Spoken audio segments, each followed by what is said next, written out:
उम्मीद है कि आप सब खैरियत से होंगे और अपने चाहने वालों का भी ख्याल रख रहे होंगे। आज की हमारी वीडियो बड़ी इंपॉर्टेंट वीडियो है क्योंकि ये आपके बिजनेस लॉ से रिलेटेड कंपनी लॉ का जो सेक्शन है उससे रिलेटेड जो सिलेबस की चेंजेस आईकैप ने प्रपोज किए हैं उसकी कन्फ्यूजन्स को दूर करेंगी। इसके अलावा इस पूरी वीडियो के दरमियान हमने एक बोनस पॉइंट भी रखा हुआ है जो कि आपकी पेपर की तैयारी में बड़ा अहम किरदार अदा करेगा।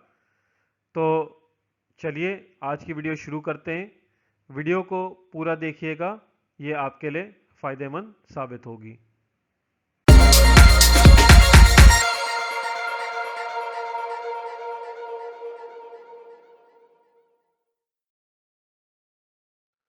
सबसे पहले हम चैप्टर्स को देख लेते हैं कि जो हमारे कंपनी लॉ के चैप्टर्स हैं उनमें किन किन चैप्टर्स में चेंज आया है। तो कंपनी लॉ की जो आईकैप की स्टडी टेक्स्ट है उसी सीक्वेंस को यहाँ पर मद्देनज़र रखा गया है। और जो चैप्टर 19 से कंपनी लॉ का सेक्शन जो स्टार्ट होता है तो पहला चैप्टर जो कंपनी है उसमें चेंजेस आई हैं। फिर चैप्टर 20 इनकॉर्पोरेशन ऑफ कंपनी उसमें भी चेंजेस आई हैं। 21 chapter share capital types and variation उसमें भी चेंजेस आई हैं और काफ़ी फ़ायदेमंद चेंजेस आई हैं। चैप्टर 22 शेयर कैपिटल प्रोस्पेक्टस उसमें कोई चेंज नहीं आया है। चैप्टर 23 मॉर्गेजेस एंड चार्जेस पूरे का पूरा चैप्टर डिलीट कर दिया गया है। चैप्टर 24 मीटिंग्स उसमें कोई चेंज नहीं आया है। चैप्टर 25 मैनेजमेंट अगेन इसमें कुछ चेंजेस आई हैं।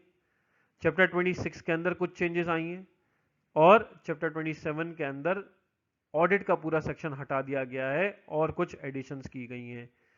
चलें हम इंडिविजुअल चैप्टर वाइज चेंजेस को देखते हैं। चैप्टर 19 में हमारे पास सिर्फ एक ही चेंज आया है, वो एक इलस्ट्रेशन ऐड की गई है। एसोसिएशन नॉट फॉर प्रॉफिट के अंदर जब उसका लाइसेंस रिवोक हो जाता है और जब वो अपने एसेट्स किसी और association not for profit with similar objectives को ट्रांसफर करती है तो उसके क्या इंपैक्ट्स होते हैं उससे रिलेटेड ये इलस्ट्रेशन है। अगेन इस इलस्ट्रेशन को रेफर करने के लिए आपको बिजनेस लॉ का सप्लीमेंट आईकैप ने जो 2020 का अपनी वेबसाइट पे अपलोड किया है वो आपको देखना पड़ेगा। अच्छा, यहाँ पर एक और चीज़ याद रहे कि सोशल मीडिया पे बेशुमार जगहों पर ये मशहूर हुआ है कि होल्डिंग कंपनी और सब्सिडरी कंपनी की डेफिनेशंस कोर्स से आउट हो गई है, तो ऐसा हरगिज़ नहीं है। वो अभी तक आउट नहीं हुई है। सेक्शन 2 पूरे का पूरा हमारे कोर्स में मौजूद है, तो आप इस कंफ्यूजन में मत रहिएगा। आपको होल्डिंग और सब्सिडरी कंपनी की डेफिनेशन याद करनी होगी। चैप्टर 20 की अगर हम बात करें तो 3 इलस्ट्रेशंस को बिजनेस लॉ के सप्लीमेंट के थ्रू ऐड किया गया है, जिसमें सब्सक्राइबर्स की जो initial payment towards the company है उसके ट्रीटमेंट की बात की गई है कि सब्सक्राइबर्स ने कितने अरसे में पेमेंट करनी होती है, अगर वो पेमेंट नहीं करते हैं तो क्या इम्प्लीकेशंस उसकी होंगी, और एसईसीपी को कितने अरसे में उसको इंटीमेट करना है कंपनी ने, तो उस चीज़ के बारे में ये 3 इलस्ट्रेशंस दी गई हैं। इलस्ट्रेशंस के ऊपर डिटेल जानने के लिए आपको हमारी इलस्ट्रेशंस वाली वीडियो को देखना होगा। अगेन सेक्शन 45 कंपनीज एक्ट का इस चैप्टर में से डिलीट कर दिया गया है, जो कि provision as to company limit by guarantee है। इससे रिलेटेड एक कंफ्यूजन अगेन सोशल मीडिया पर फैली हुई है कि कंपनी लिमिट बाय गारंटी की डेफिनेशन कोर्स से हट गई है, तो ऐसा बिल्कुल नहीं है। कंपनी लिमिट बाय गारंटी की डेफिनेशन अब भी कोर्स में मौजूद है, सिर्फ सेक्शन 45 आपके कोर्स से हटाया गया है। तो सोशल मीडिया पे जो गलत किस्म की खबरें फैली हुई हैं उसको आप प्लीज़ अवॉइड करें। हम आगे चलते हैं। चैप्टर 21 के अंदर एक बड़ा ही मुश्किल टॉपिक था परचेज ऑफ ओन शेयर्स, जो कि स्टूडेंट्स को बड़ी मुश्किल से याद होता था। लास्ट अटेम्प्ट में भी इससे रिलेटेड सवाल आया था जिसमें बच्चों की परफॉर्मेंस काफ़ी अच्छी नहीं रही है। तो एक खुशाइन बात यह है कि इसको हटा दिया गया है। सेक्शन 87 88 को आपके जो है चैप्टर 21 से हटा दिया गया है, तो सिर्फ एक सेक्शन 86 बचता है जो बड़ा सिंपल सा है कि एक लिस्टेड कंपनी अपने शेयर्स सर्टेन कंडीशंस के अंदर बाय बैक कर सकती है। तो ये कॉन्ग्रेचुलेशंस टू द स्टूडेंट्स, एक मुश्किल टॉपिक आपके कोर्स में से हट गया है। अब आते हैं नेक्स्ट चैप्टर की तरफ। Chapter 23 mortgages and charges relatively आसान चैप्टर था, पॉइंट स्कोरिंग चैप्टर था, बट अनफॉर्चुनेटली इसको हटा दिया गया है। ये लगभग आपके 9 पेजेस का चैप्टर था, ये पूरे का पूरा डिलीट हो गया है, तो 9 पेजेस जो है वो आपके कोर्स में से ख़त्म हो गए हैं। आगे चलते हैं। चैप्टर 25 में से दो चीज़ें ऐड हुई हैं, liabilities of directors and officers और protection to independent and non executive directors, यानी कि डायरेक्टर्स और ऑफिसर्स की लाइबिलिटी किस हद तक रहेंगी, कब उनको एग्जेम्प्ट किया जा सकता है। और इंडिपेंडेंट और नॉन एग्जीक्यूटिव डायरेक्टर्स चूंकि वो कंपनी के रोज़मर्रा के मामलात में हिस्सा नहीं लेते हैं और वो कंपनी की डिसीजन मेकिंग में पार्टिसिपेट ज़रूर करते हैं, तो वो क्या सेफ्टी कंपनी लॉ ने इनको दी हुई है कि अगर खुदा ना खास्ता कंपनी कोई गलत काम कर लेती है और जिसकी उनको अवेयरनेस नहीं है, तो उनको उस चीज़ के लिए लायबल करार नहीं दिया जाएगा। तो उससे रिलेटेड ये दो हेडिंग्स आपके चैप्टर 25 में ऐड की गई हैं। इसके बरक्स इंडिपेंडेंट डायरेक्टर का कॉन्सेप्ट बड़ा एक मुश्किल कॉन्सेप्ट था, जो कि स्टूडेंट्स के लिए इस लेवल पे याद करना मुश्किल हो रहा था, तो उसको टोटली डिलीट कर दिया गया है। चलिए जब हम आगे चलते हैं, लास्ट से लास्ट अटेम्प्ट के अंदर चैप्टर 26 के अंदर एक मुश्किल सेक्शन डाला गया था कि अगर कोई डिविडेंड या कोई शेयर्स या मुदारबा सर्टिफिकेट अनक्लेम्ड रह जाते हैं 3 साल से ज़्यादा, तो उसकी ट्रीटमेंट कैसे होगी। एक मैथमेटिकल किस्म का ये सेक्शन था जिसमें स्टूडेंट्स को काफ़ी दिक्कत पेश आ रही थी, मुश्किल पेश आ रही थी।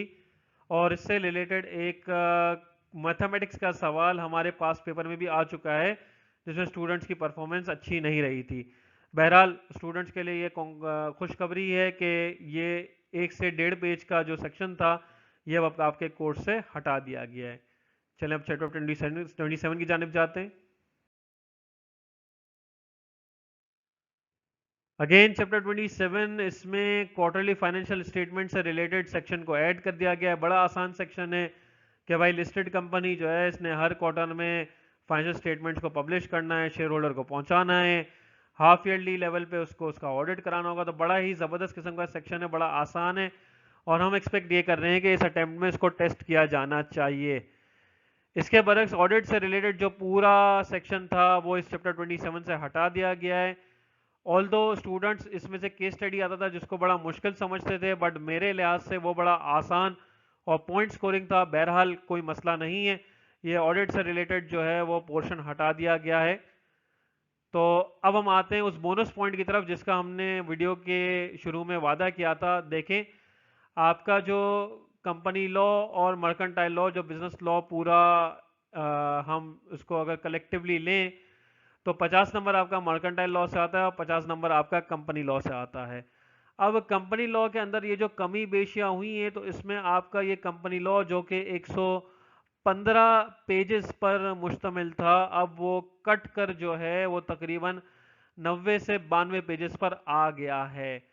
इसके बरक्स जो आपका मर्केंटाइल लॉयर्स में भी कुछ कमी बेशियां हुई हैं। और अगेन अगर मैं इसके साथ legal system, partnership act, contract act, negotiable instrument act को टोटल सबको कंसिडर करूं, तो ये आज भी आपके लगभग जो है वो 200 से लेके 225 पेज तक बनते हैं। कंपनी लॉ का आधा है, यानी कि आप 90 पेजेस याद करके 50 नंबर अपना आसानी से सिक्योर कर सकते हैं। 50 में से आपने 40 नंबर भी ले लिए तो आप मर्केंटाइल लॉ के सेक्शन में legal system, negotiable instruments act और पार्टनरशिप एक्ट को फोकस करके आराम से इस पेपर को इस अटेम्प्ट में पास कर लेंगे। और डेडिकेशन अगर मौजूद है आपके अंदर, पैशन आपके अंदर मौजूद है, हंगर आपके अंदर मौजूद है, अगर आप पूरे पीएचडी हैं, पैशनेट हैं, हंगरी हैं, डिटर्मिनेशन है, तो आप ज़रूर अपना ये पेपर फर्स्ट अटेम्प्ट में पास कर लेंगे। ज़्यादा ज़्यादा इतना ही कहूँगा कि अगर आपको आज की हमारी वीडियो पसंद आई है तो उसको शेयर करना ज़रूरी समझिएगा ताकि ऑल स्टूडेंट्स भी इससे फ़ायदा उठा सकें।